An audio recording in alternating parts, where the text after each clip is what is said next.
those meetings took time to check in, maybe share concerns, just have human moments, the risk of poor outcomes in the operation were reduced by 35%. Welcome to the International Institute for Facilitation's podcast, Spaghetti on the Wall. I'm Eileen Dowse, Chair Emeritus and Director of Assessments for INIFAC, and today we're going to take a bit of a detour. We're going to talk with Lauren Green, who's a certified master facilitator. She's also the owner of Meeting Makers. And what we're going to talk about today is marrying facilitation skills with other disciplines. So, welcome, Lauren. I'm very excited you're here. I'm thrilled to have this conversation. Let's do it. Yeah, me too. Because I am a firm believer, and anyone who knows me, I sort of stand on two podiums. One is facilitation, the profession, and the other is facilitation, the skill set. So when you think about those two, that balancing act, what are some of your thoughts on those two components? I love this question. I'm so thrilled for the conversation. And I'm going to start with something probably immediately a little controversial. Go for, oh, um, that's perfect. You really which, do know me. which is that, I wish the world didn't need facilitators, but we don't know how to run our meetings. Ergo, we have a facilitation as a profession. And so what I mean by that is facilitation skills are truly professional competencies for anyone. How to run a meeting, how to design a meeting, how to participate in a group really should be something that we train as early as high school. Some may even say elementary, and it's something that is just vastly missing. I think something like 5% of professionals ever receive any kind of meeting skills training, which I believe is a Dr. Stephen Rogelberg study. And so it's really a true gap. So we need facilitators. But in an ideal world, everybody would have facilitation skills as part of their general professional skill set. So that's kind of my immediate take, and I know we're going to dive deeper. So I'm curious what you think about that. Well, you've warmed my heart because I also have this mission dream out there, although it hasn't happened yet, to get facilitation skills into at least high school, right? To start learning some of those skills, particularly now when this new generation coming up has a tendency to look more at devices. And I think that interaction with others is missing. So I think we may be down the wrong path in helping these folks, and who knows how that will transpire when they get older. Uh, so when we think about the skill set of facilitation, and INIFAC, I'll just do a little plug for INIFAC and its different certifications here because we have different competencies for each of those certifications. So like yourself and myself, we have the Certified Master Facilitator certification, which has a list of competencies. You can go on inifac.org and find out what those are. We had so many educators and trainers saying, I use facilitation skills and I'm not a facilitator. What? And we decided to meet that need. So we created the Certified Master Learning Facilitator that Mm, incorporates adult learning. And then mm, we had leaders and leadership development folks saying, I'm a leader yes. and I do team coaching, I do facilitating of meetings. So we also created the certification on the Certified Facilitated Leader, which also has a set of competencies. I know, yeah, we're very happy with those. Okay, so we've covered that, but what about bankers, doctors? You're in academia, right? And quite often academia doesn't think about being a facilitative professor. What about different professions from your experience? Yeah, absolutely. I love this question. I was giving it some thought. And I think I would also say that the two groups that I am trying to reach most are project managers and HR professionals. HR professionals, when leadership goes, who can run our offsite internally? Often they're the first they go to, That's but right. we often aren't training in not just facilitation skills, but advanced meeting and session design is not necessarily always trained as part of HR. So that's a skill gap I sometimes see. And a lot of HR professionals, they want to do this work and they can have so much fun with this because they know the organization. Right. And also project managers, which if you do the Agile Scrum or any kind of lean work, you've got some structures in there which are wonderful, and we could go so much beyond that. I think leadership strategies does a lot Yes. of training and facilitation for project managers.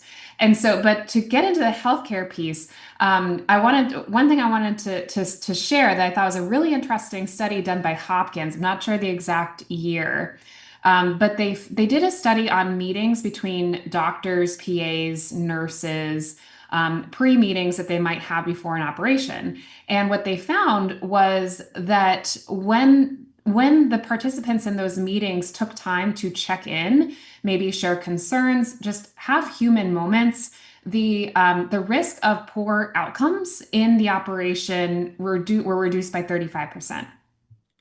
And So so am that I hearing that if I'm going for surgery, I need to first educate my doctor in facilitation skills? Is this what you're telling me? we could make that case. I mean, it might be a stretch, but I think we could because it's just that and the facilitation skill there is something as simple as a check-in, or potentially even more maybe as nebulous as understanding psychological safety and making Mm, sure people feel comfortable to speak up, and that having a better meeting with those elements and skills in it ultimately right. does affect the patient outcomes. So they were making a direct correlation there, which I think is just incredible. I love As one that. example, I've got another one for you, but I want to hear your reactions to I that. love that. Well, I have two reactions. The first one, in regards to project managers, I like get out of my head because in effect is has just like this close to launching the certified facilitative project manager assessment. I know. And Wonderful. it needed a different set of competencies. You can't, it's not one size fits all. So, Yeah. yay, and everyone stay tuned for that. There's one thing that I don't know if you saw me go, like I visually had like almost like a hiccup or whatever. I think it's really important to note that there's a difference between meeting design and Mm, facilitation. yes. And so those people who say, "Oh yeah, no, I can design a meeting and lead it." Can you? Or how much do you know about group dynamics? What? Yeah. Yeah.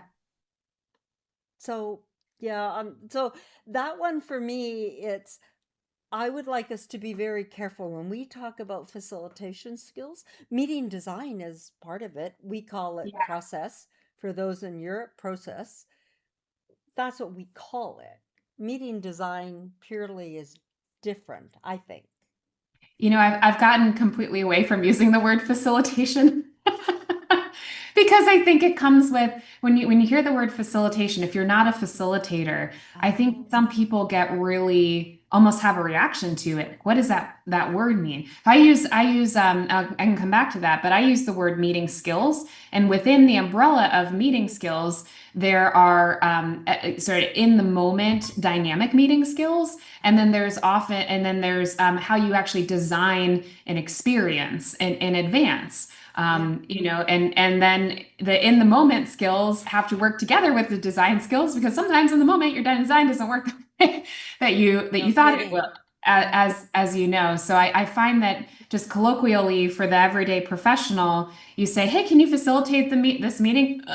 there's that hang up. Hey, could you moderate this conversation, or could you Love help? that. Could you make sure that we follow our ground rules, or could you make sure that we're staying on track? Those just putting to words what it is that you want people to do when you say the word facilitate really makes it much I more like that. straightforward. So Yeah. I try to really clarify. If I'm asking even someone to facilitate a breakout group, here's what I mean. Here's what I want you to do and what I don't want you to do. Yeah, no, I love that. And I especially love that you honor the fact that that darn reality kicks in when you are leading a group. Yeah, That reality, yeah, darn it. yeah, Um, so we were talking about all the different competencies yep. around leading a meeting, whatever it is. In your mind, if you had to list some important competencies, and again, if you want to go on what INIFAC believes are the competencies for these groups, fine. And I want to know from your experience, what are you seeing are some really important competencies for people to understand and practice and use when leading this meeting time? Yeah, absolutely. Well, I definitely adhere to the INIFAC competencies. I might back into the competencies and start with the questions that I get all of the time, which is usually how to handle difficult situations Mm, in the moment is one of the number one things. And yeah, usually it's getting off track yeah. or dealing with difficult people, particularly a difficult person or perceived difficult person Mm-hmm. who is in a position of power in the organization. Yeah. And even me just saying that validates the INIFAC facilitative leader direction and program, because that is what's needed. And Yeah. leaders espouse collaboration. Very few know how to make collaboration happen. You make collaboration happen through developing facilitation skills as a leader. But that's a different thing. But back to kind of the I don't help me name this as a competency. Keeping groups on track without controlling them. So Mm. there's Marvin Weisbord, Sandra Janoff, wonderful book. Don't just do something, stand there. A classic and required reading for my course. And the biggest thing that they foot stomp, maybe not the biggest, but one of the biggest things they foot stomp is we can't control people. We can only control the structures of the meeting, the time, how people are put into great breakout groups, how much is in the agenda, who we're going to invite, where we're going to have the meeting. And so the first thing that I think is a competency, if you will, is being able to let go of trying to control other people in your meetings and adopt the Mm. structures that do your best Yeah. to help manage and give people the best chance that they can to have a good meeting. It can be as simple as, "Hey guys, looks like we're going off track." Right. Yeah. Yeah. That's what Sam Kainer would call going to the balcony or sharing an observation Yeah. about a meeting, and yet we don't do that even as participants. Right. So I would say bravery is a Yeah. competency. Yeah. No, Braver, yeah. 100%. And when I talk to people, I find, much like you use the word collaboration, which is a little bit down the path. My folks are still at the point of, how do I deal with conflict? Because I think Yeah, yeah, conflict freezes a lot of people. Collaboration is like, if I had a dream kind of thing. It, they get this parallel. I don't know what to do. I feel uncomfortable. I feel awkward. So understanding yeah, that, yeah, um, I think it's a great thing. I think great things were created by conflict. The Grand Canyon was created by conflict. Diamonds were created by conflict. So let's embrace it and see what we can draw from it. And if you make that mind shift, It can Yes. help a little bit. You still feel uncomfortable, and you still, I don't know about you, in a meeting when you're the facilitator or leading, whatever you're doing, you think, why am I here again? Like, do I really need this in my life right now? Like, or how the heck am I going to resolve this? And as you're sitting there smiling, not that you're resolving it, help them resolve it. You're smiling and your brain's going, oh my God, oh my God, oh my God, oh my God, what are we going to do? What am I going to do? Yeah, to get us over and move into collaboration. I think what you had said, a couple of things you said. The first is it's a mindset shift Mm-hmm. for sure. The first thing you need to be able to do in order to facilitate conflict is understand your own tendencies towards conflict. I am naturally conflict averse Yeah, person. So that you have to understand yourself first. The second thing, and you kind of set it to the side, but I'm going to pull it out, which is that it's not up to you. You're not resolving the conflict for yourself. You are helping the group get through it. And yes. what and I often think that only one time in my career have I ever seen anybody almost come to blows. Most of the time, it's actually not conflict, it's just our perception of that conflict. So as a facilitator, you have strategies to get people through, and Yes. most of the time, those strategies revolve around helping the group become clearer about the different perspectives that it has Yeah. in the group, which Sam Kainer calls the groan zone, which I think is a misnomer because engineers love the groan zone and we shouldn't hate on the groan zone.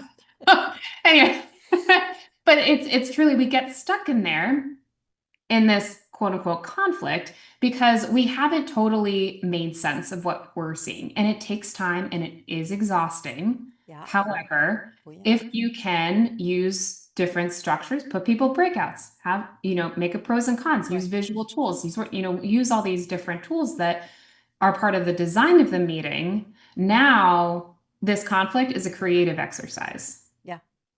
Um, I, I completely agree. And going back to that darn that reality, I think a piece about reality here is there are people who lead a meeting, right? Call them whatever you want, who I believe, and I've seen them do it, damage the path and can actually cause more conflict. They Mm, really do believe they're helping the group resolve it and taking a very parental approach and treating the group like children, which upset the children. And then suddenly the group has conflict with the facilitator. And I'm sitting there going, this just didn't happen.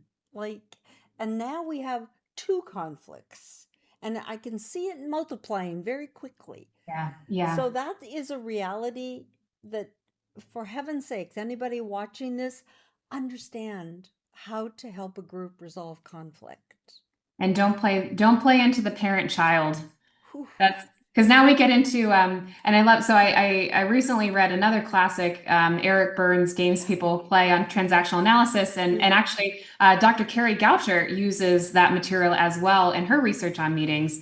And the very, very, very Yes. basic premise of it, if you've never heard about transactional analysis, is that we all have an inner parent who sometimes blames or makes decisions offline or tries to Yeah. control or belittles. We all have an inner child that likes to be a rebel and cracks jokes and checks out of meetings. Yeah. And then, but we all have an adult, and the adult doesn't play that game. They don't play. The adult Yeah. steps out and goes, "What can I do Right. to hold space for myself and others?" Yeah. And take a step back from that dynamic. And that's where I think that's really where the conversation about effective meeting has to start is with the parent, child, and adult, very, very basic level. Yeah. Oh, Lauren, my heart is just busting because I agree with so many things you're saying, and I love transactional analysis. When I'm coaching executives and share with them the concept, they're like, oh my gosh, that's exactly what I'm doing. Or, oh my gosh, that's what they're doing to me. And I'm trying to be an adult, but they're trying to be a child. And Yep.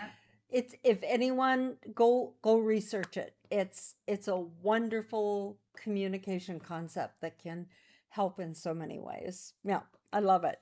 Um, we, very sadly, but something tells me you're going to be back on another podcast. We need to wrap this up. I know, I feel the same way. We need to wrap this up. And so I am craving some pearls of wisdom, some final tips you may have for facilitators, for people leading meetings, for facilitators who it's their profession or they have that skill set. What would you suggest to folks? If you're learning or want to learn facilitation or meeting skills, it is of course first training and starting to practice. I, really think that these are skills you can practice even as a participant. It's just in how you frame them. So if you're Mm-hmm. going to suggest something for your next meeting, do just that, just a suggestion, and let people know that you might be trying some different things and start to practice how you can show up as a better participant. And, I think you probably know this, but I got my start in facilitation as a graphic recorder. Yeah. And I did that because it got me into the room to be able to see what different facilitators and how they worked without having to own the process. If there's something that you can do to get into the room with a pro facilitator, do it. Offer to take notes, come in, set up, tear down, anything that they need to get in the room so that you can be of value, and just be ready to jump in so that you can support. Those are my tips for getting started. I love it.